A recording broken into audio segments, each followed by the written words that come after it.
बाकी लोगों के लिए आप पीएम का मतलब होता है कि प्राइम मिनिस्टर, और हम सब के लिए आप पीएम का मतलब है परम मित्र।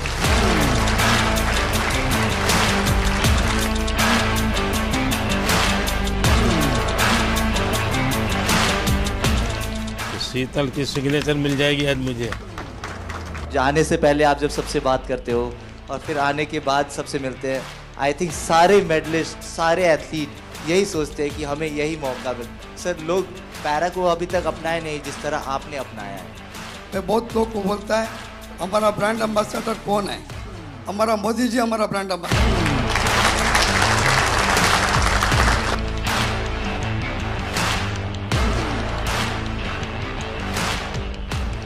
तो कैप पहनाना चाहोगे?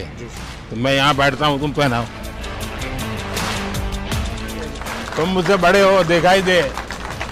इस बार जिनकी रील सबसे ज्यादा पॉपुलर हुई, वहां तो तुमने दिन निकाल दिए। अब घर में क्या होगा तेरा? है सिमरन? सर, ये जितना अच्छा बन के दिखा रहा है इतना है नहीं। कभी ना कभी ऐसे प्रेशर आता रहता है कि आपको परफॉर्म करना है। जब आप बोलते हो कि आप जाओ बस खेलो, हाँ जीत हार तो लगी रहती है, फिर नीचे वाले ये सब ऐसे लगते हैं अरे देख लेंगे। जब टोक्यो में गोल्ड लेके आए तो आपने प्रॉमिस लिया था कि ऐसे ऐसे 2 गोल्ड और चाहिए मेरे को। तो ये दूसरा सर आपके लिए।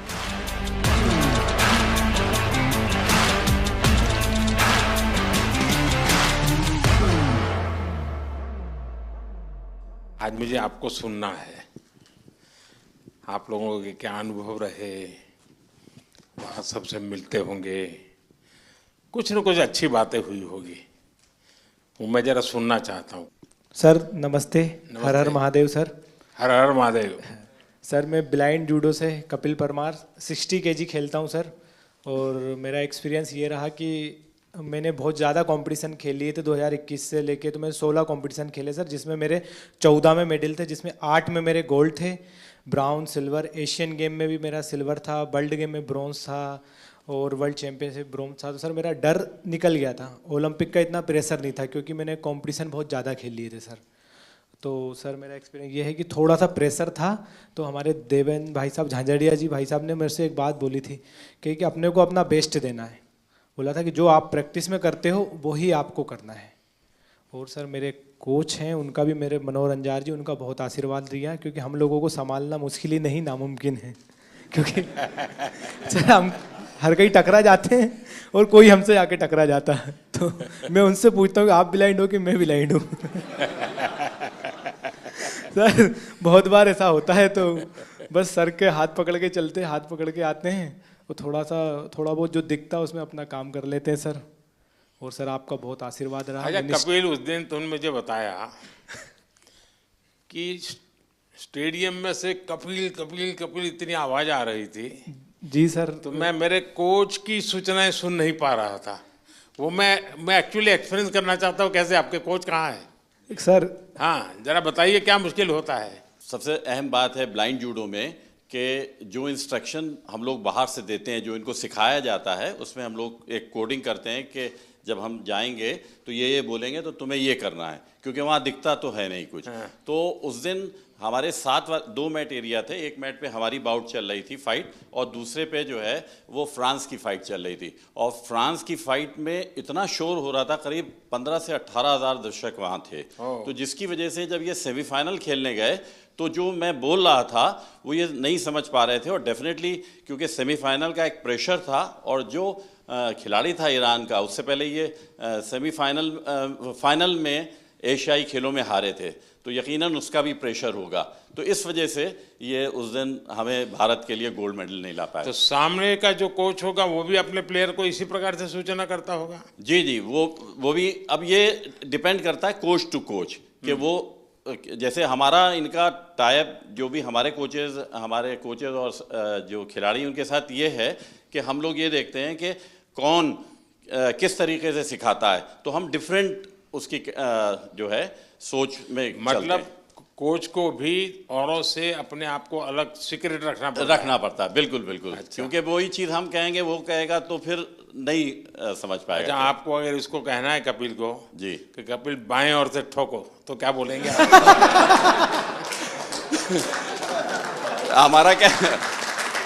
हमारा कहना ये होता है सर, कपिल ऐसा ही होता है ना सर हम बोलते कि हम मार दे, तो मैं सर अटैक तो करता हूँ, कभी खाली चला जाता तो वापस खड़ा हो लेकिन जाता। टेक्निक का नाम बताते हैं। जो पोजीशन आगे पीछे पाँव की दिखती है तो वो टेक्निक का नाम जो इनको सिखाया होता है वो बताते हैं, तो फिर ये वो अप्लाई करते हैं। क्योंकि कहाँ पर ऑफ बैलेंसिंग हो रही है, आगे हो रही है, पीछे हो रही है, तो वो टेक्निक बताते हैं। तो आप सामने वाले की पोजीशन भी बताते होंगे? जी जी जी बिल्कुल। उसके जो मूवमेंट होते हैं, जैसे उसने आगे किया, वेट उसका आगे जा रहा है, तो हम आगे वाली टेक्निक उसको मार सकते हैं। ऐसे ही अगर उसने पीछे वेट किया या पीछे मूव कर रहा है तो पीछे वाली टेक्निक बताते हैं, और जिससे कि हम उसके पॉइंट लेते हैं। आप जब वहाँ बैठे होते हैं तो आपके भी हाथ पैर हिलते होंगे? बहुत ज़्यादा। अब बस नहीं चलता है कि हम लोग भी मैट पे चले जाएं तो कोच। सर ऐसा हो रहा था कि सेमीफाइनल में जो रेफरी था जो मेरे हाथ पकड़ के ले जा रहा था, उनके हाथ खुद धूज रहे थे। क्योंकि बड़े मैच में उनको भी डिसीजन गलत दे दिया, जैसे तो थर्ड एम्पायर रहता है पूरा, उसके बाद ही बताया जाता है, पर मेरा डिसीजन बहुत जल्दी दे दिया था रोल करके। वो मेरी भी गलती रही कुछ, सेमीफाइनल में मैं दब गया। पर नेक्स्ट टाइम मैं सर आपसे वादा करता हूँ 2028 बहुत में। अच्छा कर रहे हो, बहुत अच्छा कर रहे हो, बहुत बधाई हो। Thank you sir, thank you so much. जय हिंद सर, मैं एक सोल्जर हूँ और मेरी वाइफ है सिमरन शर्मा, और एक मेरे पास प्रीति है। मैं एथलेटिक का एक कोच हूँ, पैरा एथलेटिक का। तो मेरे 2 एथलीट है, दोनों 100 और 200 मीटर करते हैं, और फर्स्ट टाइम जो एथलेटिक में ट्रैक में मेडल आया है सर, मेरे ही एथलीट लेकर आए हैं अभी, और 3 मेडल आए हैं। हमारा काफ़ी वहाँ पे सीखने को मिला सर। जैसे कि वहाँ पे हमारा 100 मीटर में एक इवेंट में मतलब 2 मेडल आ गए, तो 2 मेडल एक ही रूम में 2 एथलीट हैं 100 मीटर के, दोनों के दोनों पहली बार खेलने जा रहे हैं, देश के लिए पहली बार मेडल जीतने के लिए जा रहे हैं ट्रैक में। तो जब 2 मेडल एक रूम में रखे हों और दूसरे खिलाड़ी का भी इवेंट भी नहीं हुआ हो, तो उस प्रेशर को मैं as a coach, as a husband, मैं कैसा फील कर रहा हूँ, मैं उसको समझ रहा हूँ। दूसरा एथलीट जो है उसका गेम भी नहीं हुआ और उसमें 2 मेडल रखे हैं, हाई प्रेशर है वो कि भाई मेरा तो मेडल भी नहीं आया, उसके 2 मेडल आ चुके हैं। तो उसको उससे बाहर निकालने के लिए बार बार उसको मुझे एंगेज करना पड़ रहा था, बहुत बिजी रखना पड़ रहा था पूरे दिन। तो वहाँ से बहुत कुछ सीखने को मिला। हम 100 मीटर में हार गए सर। अच्छा, वहाँ तो तुमने दिन निकाल दिए, अब घर में क्या होगा तेरा? है सिमरन? सर ये जितना अच्छा बन के दिखा रहा है इतना है नहीं। मैं जब हम यहाँ पे आए थे तो यहाँ से जाने से पहले बात हुई थी, एक्चुअली हम दोनों में ये बात होती थी कि ट्रैक को पहला मेडल कौन देगा। तो फिर जब इवेंट लिस्ट आई तो उसमें पता चला प्रीति का इवेंट पहले है, तो हम श्योर हो गए थे कि पहला मेडल तो यही देगी। तो जब हम यहाँ पे आए तो उससे पहले ये गज्जू मतलब ये कोच बोल रहे थे कि तुम्हें 1 महीने का रेस्ट दिया जाएगा। फिर उसके बाद जब अभी हम यहाँ पे आए, अभी हम सुबह ही बात चल रही थी, तो सुबह मेरे से बोल रहे थे कि एक वीक का रेस्ट मिलेगा और उससे ज़्यादा का नहीं मिलेगा। तो मैंने बोला क्यों नहीं मिलेगा, तो बोल रहे ब्रॉन्ज मेडल पे इतना ही मिलता है।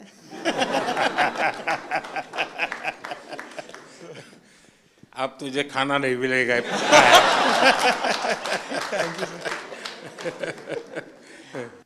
ये मेरा तीसरा पैरालंपिक था। मैं पिछले में भी आपसे मिला था, आपने मुझे बहुत मोटिवेट किया था, लेकिन शायद इस बार भी थोड़ी कसर रह गई। मैं रियो पैरालंपिक में भी चौथा था, टोक्यो में भी चौथा था, इस बार पेरिस में भी चौथा हो गया सर। तो ये 4 नंबर मेरे से कुछ ज़्यादा ही प्रेम में है, तो मैं इसी 4 नंबर को शायद मोटिवेशन में लेता हूँ। तो सोचता हूँ कि अगला मेरा चौथा पैरालंपिक होगा।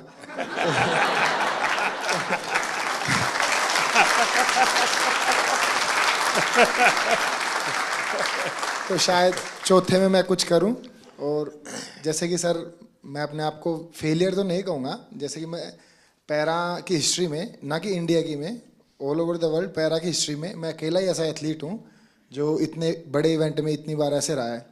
तो फिर मैं कहीं ना कहीं सोचता हूँ कि ओलंपिक में ऐसी कई हिस्ट्री हैं, जैसे कि एक डिस्कस थ्रोअर भी हैं फ्रांस की जिनका 5वें ओलंपिक में सिल्वर मेडल आया, एक ट्रिपल जंपर भी हैं शायद यूएसए के हैं, कहाँ के हैं, उनका 5वें ओलंपिक में मेडल आया। तो शायद मैं फिर अपने आप को ये भी मोटिवेशन देता हूँ कि तू पहला एथलीट पैरा वर्ल्ड में बनेगा जो सबको मोटिवेशन देगा कि भाई जब उसने चौथे में जीता था तो तुम लोग पहले में क्यों हार मान रहे हो।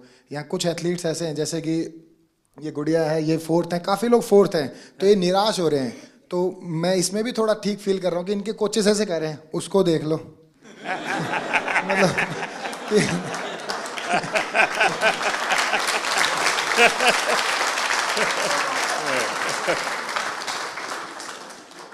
देखिए, मैं समझता हूँ कि आपका ये जो जीवन की तरफ देखने का दृष्टिकोण है ना, वो शायद आपकी सबसे बड़ी ताकत है।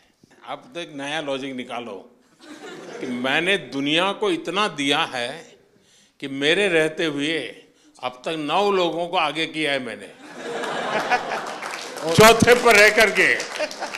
सर कोई बात नहीं, मतलब अभी समय नहीं है, बट इस बार जो रहा है वो शिष्यों का समय रहा है। हम 3 एथलीट हैं ऐसे जो अपने शिष्यों को सपोर्ट कर रहे हैं। तो देवेंद्र भाई साहब हैं, इनके शिष्य का गोल्ड आया है, और एक और है सोमन राणा है, उनके शिष्य का ब्रॉन्ज आया है। और मैं नवदीप का कोच नहीं हूँ, बट मैं नवदीप का गुरु हूँ। इसको मतलब जेवलिन स्टार्ट से लेके आज तक की जर्नी ऐसे बड़े भाई गुरु के तौर पे रहा है। तो इस बार मैंने नवदीप को दे दिया कि इस बार तू ले जा, लेकिन अगली बार सर जरूर पूरा प्रॉमिस करता हूँ मेरा रहेगा। और सर बीते 3 ओलंपिक जितने भी पैरालंपिक मैंने देखे हैं, उसमें मैंने ये फील किया है कि जैसे कि सभी लोग बात करते हैं ये कंट्री इतनी बड़ी है तो एक्सपेक्टेशंस पहले लेके जाते हैं, बहुत तगड़े गेम्स होंगे, बहुत तगड़े गेम्स होंगे। लेकिन सर मुझे ऐसा बिलीव है, अगर इंडिया 2036 का ओलंपिक पैरालंपिक करवाती है तो मुझे नहीं लगता धरती का उससे तगड़ा इवेंट कहीं पे हुआ होगा। तो सर हम उसमें पूरी कोशिश करेंगे कि बुढ़ापे में भी देवेंद्र भाई साहब को एक आइडल मानते हुए, अपने 8 गोडों को बचाते हुए उसमें कोशिश करेंगे उसमें भी खेल पाए। नहीं, आपका जीवन के तरफ देखने का एक दृष्टिकोण है, ये अपने आप में बहुत ही इंस्पायर करने वाला है कि भाई मैं आगे भी कुछ करूंगा और करके रहूंगा। मैं आपको बधाई देता हूं। Thank you sir. नमस्कार जी। मैं मेंटल कोच हूँ राधिका सिंह, शूटिंग टीम के साथ। और आप कह रहे थे कि अपना हमारा एक्सपीरियंस शेयर करें, और सबसे ज़्यादा ज़रूरी है एक ग्रुप की मोहब्बत एक दूसरे के लिए। तो शूटिंग टीम में कोई एक दूसरे से compete नहीं कर रहा है, सब अपने आप से compete कर रहे हैं, तो वो आगे बढ़ रहे हैं। और जितनी भी उनकी क्षमता है, जितनी भी उनकी तैयारी है, उसके आगे वो अपनी वीकनेस नहीं देते, स्ट्रेंथ नहीं देख रहे, वो अपनी स्पोर्ट के लिए मोहब्बत देख रहे हैं। तो ये बहुत बड़ी बात है कि हमारी टीम बहुत जुड़ी हुई रही। और ऑल्दो मैं एक ही इवेंट के लिए 2 बच्चों को तैयार कर रही थी, कोई कंपेटिटिवनेस नहीं था उनमें। तो ये बहुत बड़ी ताकत है कि हम आपस में मोहब्बत से आगे बढ़ें, और वो मोहब्बत स्पोर्ट में दिखती है। सर नहीं, आप ये मेंटल हेल्थ को करती हैं तो उसमें क्या क्या करती हैं? सर जो सबकॉन्शियस माइंड है, 90% जो दिमाग होता है, उसमें कोई कमज़ोरियां हैं तो उनको चेंज करना, और जो आपकी स्ट्रेंथ है उनको आगे लाना, अपनी पर्सनालिटी से जोड़ना और अपने आप को आगे लेके जाना। नहीं, कोई इन लोगों का योगा का संबंध, कोई मेडिटेशन का संबंध, सर ऐसे कोई स्पेसिफिक ट्रेनिंग वगैरह आप लोगों ने योगा भी हैं हमारे टीम में, एक योगा भी कराते थे। तो रोज़ सुबह मेडिटेशन होती थी, रोज़ शाम को जो भी सीखते थे बच्चे वो रोज़ दोहराते थे, मतलब रोज़ मेंटल ट्रेनिंग करते थे अपनी। तो वो टाइम उनका रेंज पे प्रैक्टिस, उनका योगा से प्रैक्टिस, मतलब टीम में बहुत ऑर्डर रहा सर। तो दुनिया के बहुत देशों के स्टूडेंट्स, खिलाड़ी होंगे जो योगा मेडिटेशन नहीं जानते होंगे जी। तो हमारे लोगों का क्वालिटी में क्या फ़र्क पड़ता है? जी बहुत फ़र्क पड़ता है, बिकॉज आप अपने अंदर के दिमाग को जब कंट्रोल ले आओ तो आप अपनी गेम को बहुत आगे लेके जा सकते हो। तो ये आपने भी बहुत बहुत अच्छा किया है कि योगा हमारे कंट्री में बहुत बढ़ाई है। और आई थिंक स्कूल्स में सर इसको आप सब्जेक्ट बनाएं, बिकॉज इसमें जो साइंस में जो शक्ति है वो किसी और चीज़ में नहीं है। बधाई हो। Thank you sir. और कोई? हाँ, पहले तो बहुत बड़ी खुशी की बात कि कपिल ने ना ही पैरा जूडो में जबकि एबल जूडो में भी पहला भारत को मेडल दिया है। अब तक एबल या पैरा जूडो में कोई मेडल नहीं था। और कपिल के नाम एक और हिस्ट्री है कि visually impaired in any game का पहला मेडल भी कपिल ने इंडिया को दिया है। सो हम सब लोग को उसकी बधाई। हमारे जो जूडो के टॉप शॉट्स हैं वर्ल्ड के, उन सब लोगों ने पर्सनली पोडियम से उतर के आके हम लोग को कंग्रेचुलेट किया, बोले we didn't expect such a quick uprise in para judo, so hats off to you guys. And sir वो हम लोग अकेले नहीं कर सकते थे। साई, OGQ, ये फिनोमिनल सपोर्ट हम लोग को मिला है and of course the government of India, I mean needless to say. तो sir thank you so much. And जितने और कोचेज़ हैं यूके, यूएसए, जो हम लोग के अच्छे फ्रेंड्स हैं, कोरिया, वो सब लोग आए, बोले we knew you were going up ahead but we didn't realise it's gonna be so soon. So we felt very proud and thank you to the entire team that is backing us up. Thank you so much sir. बहुत बहुत बधाई। मैं संदीप चौधरी जी के लिए बात कहूँगा। गिरते हैं शह सवार ही मैदान जंग में, तिफल क्या जो घुटनों के बल चलते हैं। तो ये आपने सबको ये बताया जो घुड़सवार होता है वही गिर सकता है, बच्चे कभी नहीं गिरते। तो मेरा आपके लिए बहुत बड़ी और सर मैं हरविंदर के लिए बताऊँगा। शीतल हरविंदर, मैं आर्चरी से हूँ। तो जैसे मैडम ने बताया कि जूडो में हरविंदर का पहला आर्चरी एबल और पैरालंपिक में फर्स्ट मेडलिस्ट है, टोक्यो में ब्रॉन्ज, और अभी हिस्ट्री में फर्स्ट इसका मेडल है जो एबल के बराबर शूट करके है 28, 28, 29। लास्ट एरो आपने देखा होगा सर, बिल्कुल क्लोज टू था। अगर वो 10 लगता तो हम किम वूजिन और अपना ब्रैडी एलिसन के बराबर शूट कर देते। नमस्ते सर, मेरा नाम अमीशा है और मैं उत्तराखंड से हूँ। ये मेरा पहला पैरालंपिक था और मैं बहुत ग्रेटफुल हूँ कि मुझे 2 साल में मैंने अपना गेम स्टार्ट किया है, 2 साल ही हुए हैं और 2 साल में मैंने लाइफ में इतना बड़ा एक्सपीरियंस लिया, मुझे बहुत ज़्यादा कुछ सीखने को मिला। And thank you to my coach जिन्होंने मुझे कॉन्फिडेंस दिया कि मैं कर सकती हूँ, क्योंकि मैं बहुत डरी हुई थी। तो आपने कहा था कि वहाँ लोगों को ऑब्जर्व करना, उनसे सीखना। लोग डरते होंगे। हाँ, पहले आप डर रही थी, अब लोग डरते होंगे। तो आपने कहा था कि लोगों को ऑब्जर्व वगैरह करना है, तो मैंने वो भी बहुत किया और बहुत कुछ सीखने को मिला है। परिवार में से क्या रिस्पांस है? अब परिवार के, तुम्हारे फैमिली के लोग क्या कहते हैं? अब तो फैमिली बहुत खुश है और वो पहले से ही सपोर्ट करती थी, लेकिन अब और ज़्यादा सपोर्ट, और ज़्यादा दे रहे हैं। नमस्ते सर, मेरा नाम सुमित अंतिल है और मैं back to back 2nd gold medal है सर मेरा।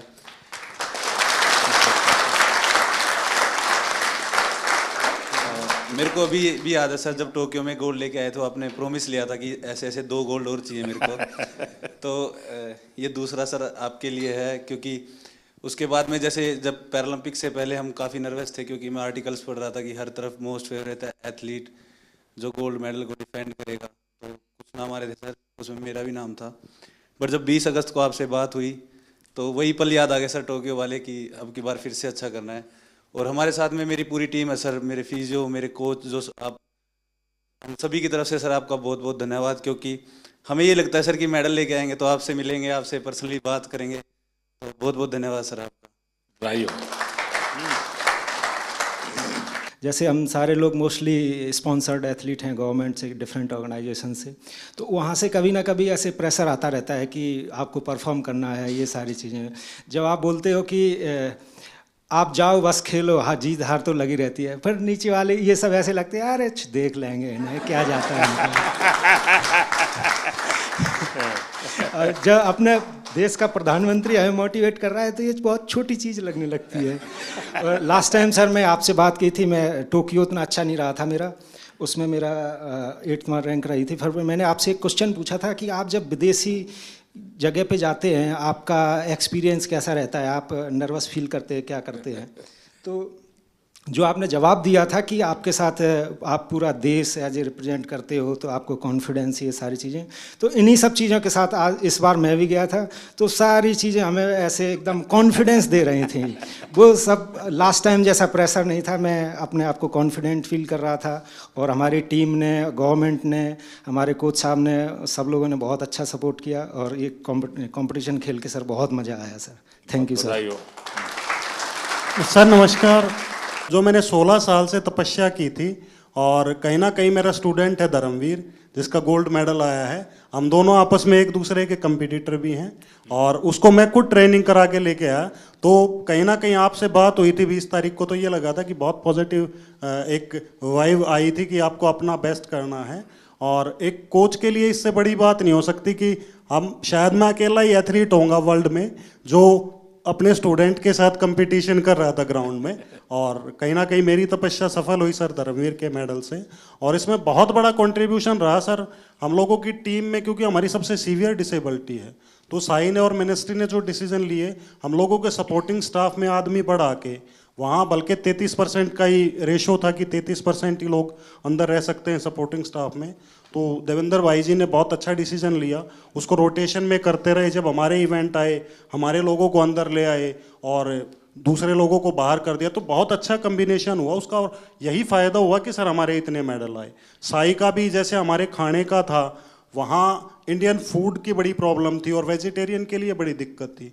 तो साई ने जो अंदर विलेज के अंदर ही जो खाने का अरेंज किया, वो इतनी अच्छी हेल्दी डाइट थी कि किसी को भी प्रॉब्लम नहीं आई सर। तो बहुत बहुत धन्यवाद सर पूरी टीम का, और हम लोगों को इतना मोटिवेशन करने के लिए। Thank you so much. बधाई हो।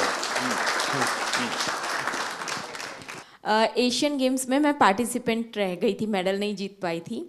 तो जब आप सबसे मिल रहे थे, मेडलिस्ट से आगे मिल लिए थे, तो आप आए और लाइन से सब जगह पे दोनों तरफ आमने सामने लाइन लगी हुई थी। तो कुछ लोगों से यहाँ मिलके आप उस तरफ मुड़ गए थे।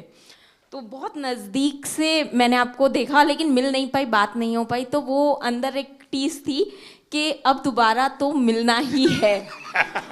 और उसके लिए मैंने एशियन गेम्स के बाद जान लगा दी थी कि चाहे कुछ भी हो जाए, उनसे पर्सनली मिलना ही है। तो उससे शायद मुझे इंस्पिरेशन मिली और मैं कर पाई। मेरे बच्चों को मैंने 6 महीने हो गए, मैं मिली नहीं, घर ही नहीं गई। तो मेरा बेटा छोटा है, तो उसे जब भी घुमाने लेके जाती थी मोबाइल में GPS लगा के, तो उसे पता है मोबाइल में रास्ता ढूंढ लेते हैं। तो वो ऐसे बोलने लग गया मुझे कि मम्मा आप रास्ता ही भूल गए घर का, आप GPS में फ़ोन में लगा के घर तो आ जाओ कम से कम। तो sir thank you so much, आप लोगों का सबका बहुत सपोर्ट रहा है, आशीर्वाद रहा है, जिसकी वजह से हम लोग कर सकें। पूरी टीम का सपोर्ट रहा है, हमारे कोचेस का। तो thank you so much sir. बहुत बधाई। सर मैं शरद कुमार हूँ, मेरा ये 2nd मेडल रहा है। मैं 3rd टाइम पैरालंपिक्स किया। शरद और संदीप दोनों को भाषण करने के लिए बोलूँ तो कौन सबसे ज़्यादा अच्छा करेगा? सर ये सर संदीप बहुत अच्छा बोलता है और शायद इसलिए थोड़ा सा पोत रह गया। सर बट मैं एज एन एथलीट ये कहना चाहता हूँ कि जब से पैरा मूवमेंट स्टार्ट हुआ है, मैं तब से जुड़ा हुआ इससे।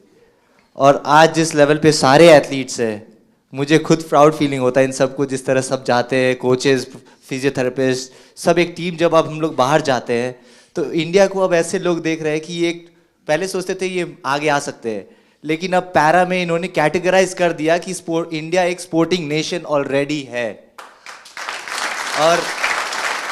और सर ये ऑफ कोर्स साई की सबसे पहले अहमियत से स्टार्ट हुआ, और फिर हम लोग का सपोर्ट स्टाफ आने लग गए, और एथलीट्स में भी जिस तरह पॉजिटिविटी आया। और सर मेन तो एक और है, आपसे मिलने और जाने से पहले आप जब सबसे बात करते हो और फिर आने के बाद सबसे मिलते हैं, आई थिंक सारे मेडलिस्ट, सारे एथलीट यही सोचते हैं कि हमें यही मौका मिल। सर लोग पैरा को अभी तक अपनाए नहीं जिस तरह आपने अपनाया है। नमस्ते sir, I am Palak Kohli and ये मेरा 2nd कंसेक्यूटिव पैरालंपिक्स था। एंड टोक्यो में मैंने 4th फिनिश किया था एंड यहाँ पे मैंने 5th फिनिश किया। बट दोनों इस पैरालंपिक्स जाने का मेरा जर्नी बिल्कुल ही डिफरेंट था। मेरे को आफ्टर टोक्यो पैरालंपिक्स 2022 में सर बोन ट्यूमर हो गया था और स्टेज 1 कैंसर हो गया था। एंड नियर टू 1.5 ईयर मैंने कोई भी कम्पीट नहीं किया, कोई टूर्नामेंट कुछ भी नहीं किया। एंड लास्ट ईयर मैंने 2023 में कम बैक किया। एंड मैं काफ़ी हैप्पी हूँ और काफ़ी प्राउड हूँ कि मेरे सपोर्टिंग स्टाफ, मेरे कोचेस, गौरव सर के सपोर्ट और गाइडेंस के कारण मैं क्वालिफाई कर पाई पेरिस के लिए। एंड मेरे बहुत सारे मेजर टूर्नामेंट्स आफ्टर टोक्यो छूट गए थे। वर्ल्ड चैम्पियनशिप्स बिकॉज मेरे को वॉक ओवर देना पड़ा, एशियन गेम्स में मुझे कोविड हो गया था। इस ईयर मैंने वर्ल्ड चैम्पियनशिप क्वालिफाई किया और मैंने ब्रॉन्ज मेडल जीता। एंड फिर मैंने पेरिस के लिए क्वालिफाई किया बैक टू बैक। मेरा वर्ल्ड रैंक एकदम 38 लास्ट हो गया था बिकॉज मैंने टूर्नामेंट्स नहीं खेले थे। एंड अगेन से मैंने अपने आप को टॉप 4 वर्ल्ड नंबर 4 में आई और मैंने पेरिस के लिए क्वालिफाई किया। थोड़ा डिसअपॉइंटिंग है कि मैं मेडल नहीं जीत पाई, बट आपकी ब्लेसिंग्स और सबके साथ I think I am looking forward for LA 28 and definitely sir I like to have a picture on the podium with you sir. Thank you sir. Palak, पिछली बार तो तुम लखनऊ में तुम्हारी ट्रेनिंग होती Yes, sir. Yes, sir. तो और mummy papa से भी मेरी बात हुई थी। Yes sir, yes sir, Tokyo जाने से पहले। इस बार क्या मूड है? सर अब मैं लखनऊ में गौरव सर यहाँ पर है, सर के हाँ। अंडर ही ट्रेनिंग कर रही हूँ और मैंने उन्हीं के गाइडेंस में मेरे को पैरा बैडमिंटन पता चला था। एंड घर में जब मुझे बोन ट्यूमर हो गया था तो काफ़ी सारे लोग बोल रहे थे कि पलक का तो करियर ख़त्म स्पोर्ट्स में एंड ऑल। एंड डॉक्टर्स ने बताया था कि अब हम कुछ एश्योरिटी नहीं दे सकते आप नॉर्मल लाइफस्टाइल भी हो पाओगे कि नहीं। एंड उसके बाद सर काफ़ी कॉम्प्लिकेशंस रहे। मेरे को एक डिसेबिलिटी मेरे हाथ में ऑलरेडी था और मेरे को ट्यूमर के बाद मेरे लेग में भी डिसेबिलिटी हो गया, जिससे मेरे दोनों लेग लेंथ में भी डिफरेंसेस आ गए और भी कॉम्प्लिकेशंस आ गए। तो मेरी फैमिली हमेशा मुझे खुश देखना चाहती है और उनकी ब्लेसिंग्स है मेरे साथ and they want me to be happy. तो उनका बस ये कंसर्न है कि मेरे को हिम्मत नहीं हारनी। देख आप पलक, तुम्हारा केस ऐसा है कि तुम बहुत लोगों को इंस्पायर कर सकती हो इसे, क्योंकि इतनी कठिनाइयों के बाद और चलिए ट्रैक पर गाड़ी आई, जिंदगी बनाई, बीच में रुकावट आ गई और बीच में नई समस्या आई और फिर भी तूने अपना मकसद नहीं छोड़ा, ये बहुत बड़ी बात है। बहुत बधाई हो आपको। Thank you so much. नमस्ते सर, मैं राजस्थान बीकानेर से आया हूँ। श्याम सुंदर स्वामी नाम है, पैरा आर्चरी से हूँ। सर हमारे बीकानेर में करनी सिंह राजा वो 5 बार ओलंपिक खेल के आए थे। हम देवेंद्र भैया से हम बहुत क्योंकि 40 साल के बाद मैं एक टोक्यो ओलंपिक में पार्टिसिपेट करके आया था, तो भैया को देखा था कि भाई ये गेम होता है ऐसे, तो मैं भी फिर पैरा में सर पहले एबल खेलता था। 2016 में मेरे को पता चला कि भाई पैरा का भी कुछ है, क्योंकि भैया का अखबार में फ़ोटो आया था बहुत बड़ा, तो भैया से सीख के और फिर मैं 40 साल के बाद टोक्यो ओलंपिक पार्टिसिपेट करके आया था सर। इस बार सर मुझे बहुत कुछ सीखने को मिला, खास करके जो मेरी कैटेगरी के गोल्ड मेडलिस्ट SL3 के हैं नितेश कुमार जी, इनसे सीखने को मिला।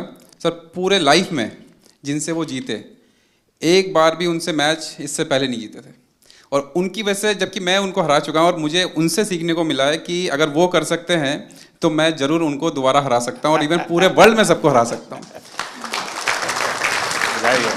Thank you sir. मेरा नाम डॉक्टर सत्यपाल है और मैं पैरा एथलेटिक्स का कोच हूँ। शायद ही यहाँ पे कोई कोच होगा जो मेरे से पहले पैरा एथलीट्स को ट्रेनिंग करा रहा होगा। मैंने 2005-06 में पैरा एथलीट्स को ट्रेनिंग कराना शुरू किया। तो जब कैसे विचार आया आपको ये? सर मैं नेहरू स्टेडियम में ट्रेनिंग कराने जाता था, तो 1-2 एथलीट्स वहाँ पे जिनके लिम्ब डिफिशेंसी थी वो आते थे, तो मैंने उनको देखा, पढ़ा, फिर देवेंद्र जी के बारे में सुना कि उन्होंने 2004 एथेंस ओलंपिक में गोल्ड मेडल जीता था। तब मैंने इसके बारे में स्टडी किया और मैंने स्टार्ट किया थोड़ा थोड़ा करना। तो सभी कोचेस नेहरू स्टेडियम में मुझे बड़ी अजीब नज़रों से देखते थे कि मैं दीपा मलिक जी की चेयर को पुश करके जाता हूँ, किसी पैरा एथलीट को ट्रेनिंग करा कर न जाता हूँ, अंकुर धामा का हाथ पकड़ के उसको नेहरू स्टेडियम में घुमाता हूँ, तो सोचते थे कि मैं अपना टाइम ख़राब कर रहा हूँ। आज वही पैरा एथलीट्स, वही कोचेस जो मुझे क्रिटिसाइज करते थे, आज वो सब पैरा एथलीट्स को ट्रेनिंग कराना चाहते हैं। ये मेरे दिल से बोल रहा हूँ कि मैंने इस फील्ड में काम किया है, मैं बहुत खुश हूँ और आने वाले टाइम में मैं आपसे प्रॉमिस करता हूँ ये 29 नहीं, मैं 50 के मेडल का यहाँ से प्रॉमिस करके जाता हूँ कि हम सब इतना काम करेंगे, हम 50 मेडल लेते हैं। Thank you sir. देखिए साथियों, ये बात सही है कि हर खेल में जो सपोर्ट स्टाफ होता है या कोचिंग करने वाले लोग होते हैं, बहुत मेहनत करनी पड़े हर क्षेत्र में, लेकिन दिव्यांगों के साथ काम करना, उनको सिखाने से पहले खुद को उस जिंदगी को जीने के लिए मन से तैयार करना पड़ता है, खुद को उस पोजीशन में रखना पड़ता है, कौन सी उसकी दिक्कतें हैं उसको खुद के जीवन में आत्मसात करना पड़ता है, तब जाके कह सकते, वरना मैं तो रूटीन में कह दूंगा यार दौड़ो, अरे वो कभी मैं नहीं दौड़ सकता, वो कोच समझ सकता है ये नहीं दौड़ सकता, उसके लिए तरीका ये होना चाहिए। और इसलिए मैं मानता हूँ कि जो पैरा एथलीट्स को जो ट्रेन करते हैं वो कोचेज एक्स्ट्रा ऑर्डिनरी होते हैं, उनके अंदर एक्स्ट्रा ऑर्डिनरी ताकत होती है जी, और इसको बहुत कम लोग समझ पाएंगे। मैं भली भांति समझता हूँ और मैंने कई बार जब फ़ोन पे भी सबसे बात करने का मौका मिलता है तो मैं इस बात का जिक्र करता हूँ, क्योंकि जो सामान्य है उसको सिर्फ टेक्निक सिखानी होती है, इसको तो जीना भी सिखाना होता है जी।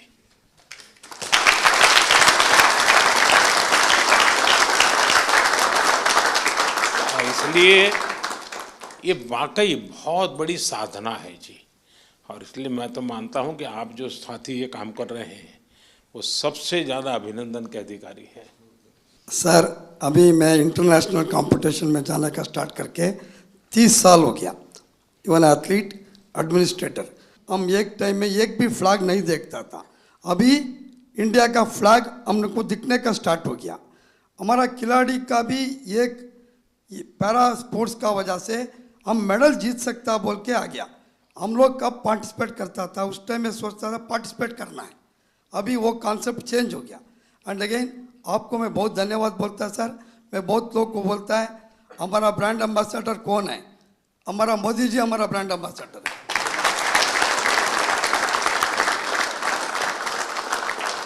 And again sir, India able body में भी हम अच्छा मेडल लेके आ सकता है, इसलिए मैं ईस्ट जर्मनी में था, केन्या में भी था। इंडिया में आजकल वेरी गुड फैसिलिटीज है, वो ठीक से यूज करना है। फिजिकल एजुकेशन टीचर को एक्टिव कर दिया तो 100% हम अच्छा मेडल लेगा सर। Thank you sir.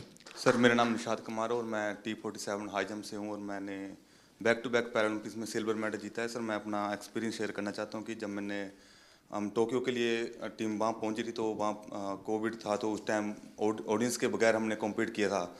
तो अभी हम पैरालंपिक्स में पेरिस में खेले तो वहाँ पर एकदम पूरा स्टेडियम भरा हुआ था। तो जिस दिन मैं कम्पीट कर रहा था पूरी ऑडियंस इंडिया नाम से चला रही थी, तो वो बहुत हमें मोटिवेट मिला, उससे पुश मिला अपनी परफॉर्मेंस को और मेडल डिफेंड करने के लिए। और अगले दिन मेरी मेडल सेरेमनी थी और वहाँ पर मेडल के बाद मैं अपने दूसरे टीम मेंबर्स को हाई जंप में सपोर्ट करने के लिए पहुँचा तो मेडल मेरे गले में था। और उस टाइम फ्रेंच फैमिली मेरे को देख रही थी कि कल हम इस खिलाड़ी को सपोर्ट कर रहे थे, तो आज ये हमारे बीच में बैठा है। और ये काफ़ी टाइम से वो मुझे देख रही थी कि हमें कब मौका मिले इस खिलाड़ी के साथ फ़ोटो लेने का। तो जैसे ही कंपटीशन ख़त्म हुआ तो मैंने अपनी फ़ोटो के लिए मैं नीचे गया फ़ोटो के लिए, और उन्होंने मुझसे फ़ोटो मांगी तो उनके बच्चे थे साथ में छोटे छोटे, तो मैंने उनके साथ फ़ोटो ली और उनके हाथ में, बच्चों के हाथ में मेडल दिया। वो आई थिंक 6 से 7 साल के होंगे। तो वो बच्चे मतलब एकदम मायूस से हो गए कि मेडल हमें देखने को मिल रहा है, कल हम इस खिलाड़ी के लिए चेयर अप कर रहे थे और आज हमारे बीच में खड़े हैं और फोटो ले रहे हैं हमारे को। तो उनकी मम्मी ने मेरे को बोला कि हमारा यहाँ पेरिस में आना कंपटीशन देखना, ये सक्सेसफुल होगा कि आप हमारे बीच में हमारे बच्चों के साथ फोटो ले रहे हो और उनको ऑटोग्राफ दिया आपने। तो वो फैमिली पूरी खुश होगी। तो ये मेरा एक्सपीरियंस है सर, जो मतलब बहुत बढ़िया। Thank you sir. नमस्कार सर, मेरा नाम योगेश कथुनिया, मैं सिल्वर मेडलिस्ट हूँ 2 बार। तो मैं अपना एक्सपीरियंस सर एक चीज़ शेयर करना चाहता हूँ। एक्सपीरियंस नहीं है, वो है कंसिस्टेंसी। वो कंसिस्टेंसी सर आपकी वजह से आई है, क्योंकि आपने जो डिफरेंट स्कीम्स इंडिया में लॉन्च करी है, चाहे वो टॉप स्कीम्स हो, खेलो इंडिया स्कीम्स हो, NCOEs हो, वो सर आपकी वजह से है कि आज हम सारे 29 मेडल्स लेके आए हैं। और सर मैं एक चीज़ और कहना चाहूँगा, बाकी लोगों के लिए आप PM का मतलब होता है कि प्राइम मिनिस्टर, और हम सब के लिए आप PM का मतलब है परम मित्र। वाह, मुझे ये पद आपने दिया, बहुत अच्छा लगा। मैं भी चाहता हूं जी, सच्चे अर्थ में एक मित्र के रूप में आपके साथ काम करता रहूं। सर मेरा नाम नवदीप है सर। मैं इस बार जिनकी रील सबसे ज्यादा पॉपुलर हुई,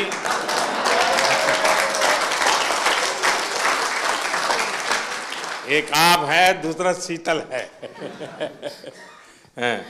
सर मैं F41 कैटेगरी में जेवलिन थ्रो करता हूं सर, दूसरी बार पैरालंपिक पार्टिसिपेट कर रहा हूं सर। मेरा इवेंट है ना सबसे लास्ट दिन था सर, और मैं तकरीबन 21 तारीख को चला गया था सर उधर।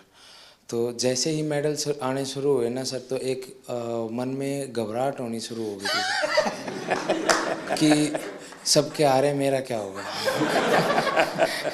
तो सर पर फिर भी सर जैसे सीनियर एथलीट्स थे सर, जैसे सुमित भाई था, अजीत भाई साहब थे, संदीप भाई साहब थे, देवेंद्र सर थे, सबसे सर एक दिन मिलके सर एक्सपीरियंस गेन किया सर कि आप कैसा फील करते हो, मेरे को क्या करना चाहिए। और सर एंड तक आते आते सर मैं बिल्कुल फ्री माइंड होके खेलने का। वाह, थैंक यू सर। नमस्कार सर, मैं रक्षिता राजू, विजुअली इम्पैर्ड एथलीट है। ये मेरा पहला ओलंपिक है I'm very happy. I'm experienced lot of and I'm 2 times Para Asian Game gold medalist है. मैं thankful to my guide runners and my coach Rahul Balakrishna sir. वो इधर ही है मेरा साथ. Without guide runner I can't run. I'm feel very happy and definitely 2028 I will get gold medal in Paralympics. Wow. Congratulations and wish you all the best. My guide runners and my coach motivated lot of me. I am very very thankful because morning and evening without any expectation मेरा साथ time spend करेगा. मैं बहुत बहुत धन्यवाद sir. वाह. चलिए साथियों, मुझे बहुत अच्छा लगा आप सबसे बात करने का अवसर मिला. इस बार आप लोग जब गए तब मैं फिजिकली तो मिल नहीं पाया था क्योंकि काफ़ी लोग अलग अलग जगह पे ट्रेनिंग कर रहे थे और समय की भी कुछ कठिनाई थी. तो मैंने वर्चुअली भी कोशिश की कि आप सबसे बात करूं. और उस दिन मैंने एक बात कही थी, शायद आपको याद होगा. मैंने कहा था मैं आज आप लोगों को देशवासियों का एक संदेश देने आया हूं. और मैंने कहा था कि पूरा हिंदुस्तान कह रहा है विजयी भव.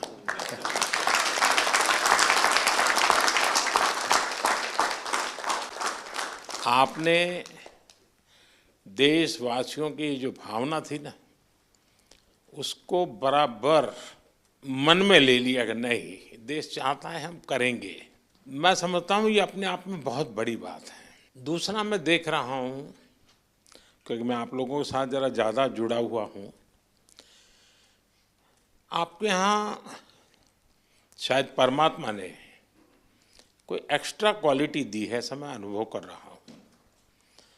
शरीर में कुछ न कुछ कमी जरूर होगी, लेकिन आपके व्यक्तित्व में परमात्मा ने कुछ एक्स्ट्रा दिया है.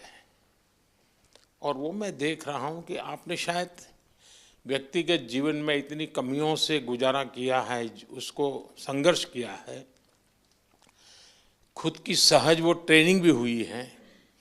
किसी समय आपने लोगों का उपहास भी सहन किया होगा, मजाक करते हुए भी आपके कान पर कभी कुछ पड़ा होगा. हर प्रकार की मुसीबतों से आप गुजरे हुए लोग हैं. और इसके कारण मैं देख रहा हूं कि खेल में जय पराजय का कोई प्रभाव आपके मन पर नहीं है. ये बहुत बड़ी बात है जी. वरना पराजित व्यक्ति, यानी मान लीजिए मेडल नहीं मिला तो एक तो उसको बोझ होता है, अरे मैं तो गया. आप में से किसी को वो बोझ नहीं है. ये बहुत बड़ी जीवन की सिद्धि है जी, और वही आपको आगे ले जाने की ताकत देती है. और इसलिए मैं मानता हूँ कि मैं चाहता हूँ कि इस खेल में और लोग आए, अधिक मेडल आए, वो तो बात अच्छी है, होना भी चाहिए. लेकिन मैं आप लोगों के माध्यम से देश में एक कल्चर पैदा करना चाहता हूं. वो कल्चर ये है कि देश के हर नागरिक को समाज में जिनके जीवन में इस प्रकार की कठिनाई है, जो हमारे दिव्यांग जन है, उनकी तरफ देखने का दृष्टिकोण बदले. वे उनके प्रति सम्मान के भाव से देखें, दया भाव से नहीं. वो हमें मंजूर नहीं है. दया भाव नहीं चाहिए, सम्मान से देखें, मैं तुमसे कम नहीं हूं. ये मिजाज मुझे देश में पैदा करना है. और मेरे दिव्यांग भाई बहनों में भी मुझे वो मिजाज पैदा कर. वो खेलते हो न खेलते हो अलग बात है, उन्हें निराश होने की जरूरत नहीं है. तो बाकी ओलंपिक्स के खिलाड़ी और बाकी विजेताओं से ज़्यादा मेरे लिए आपका खेलना, आपका देश के लिए वहाँ जाना, वहाँ जाने के लिए अनेक वर्षों तक सुबह 4 बजे 5 बजे उठ करके पसीना बहाना,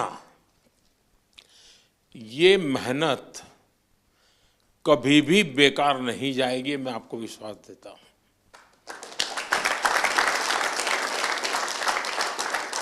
क्योंकि अब आपके लिए भी, सभी दिव्यांगजनों के लिए समाज में एक नया वातावरण पैदा होना शुरू हो चुका है।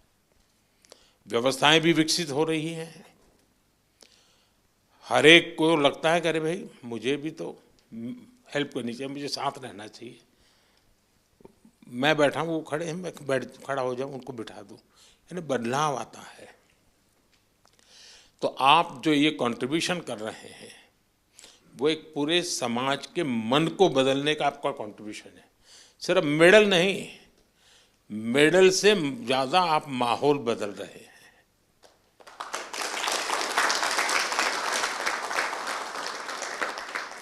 हर दिव्यांग जन के मन में आप एक विश्वास पैदा कर रहे हैं कि हम भी कुछ कम नहीं है।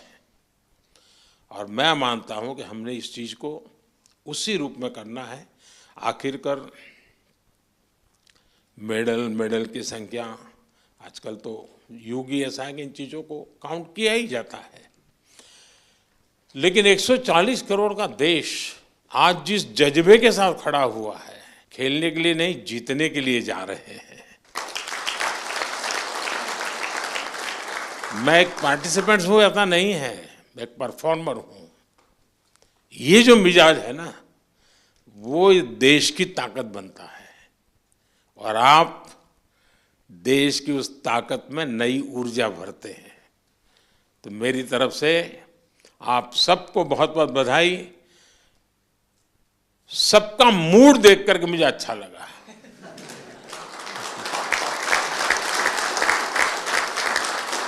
वरना मैंने कुछ लोगों का देखा है कि दूसरी ओलंपिक आने तक चेहरे पर हंसी ही नहीं आती है। क्यों? तो वो पिछली ओलंपिक में रह गया था। वो मुझे दृश्य यहां नजर नहीं आ रहा है। मतलब मुझे लगता है नेक्स्ट ओलंपिक भी आप जीत चुके हैं।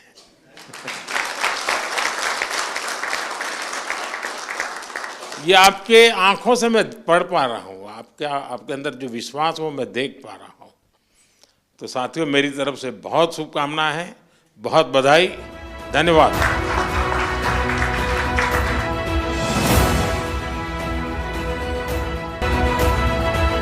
तुमसे तो डर के रहना पड़ेगा।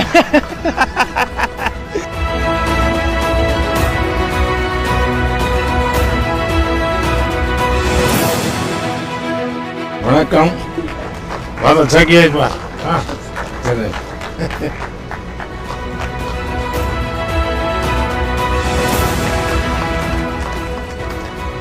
आइए। ये सारे वहाँ के प्रिंस के बच्चे हैं। अच्छा, सब जोड़ दिया है। पैरालंपिक से सारे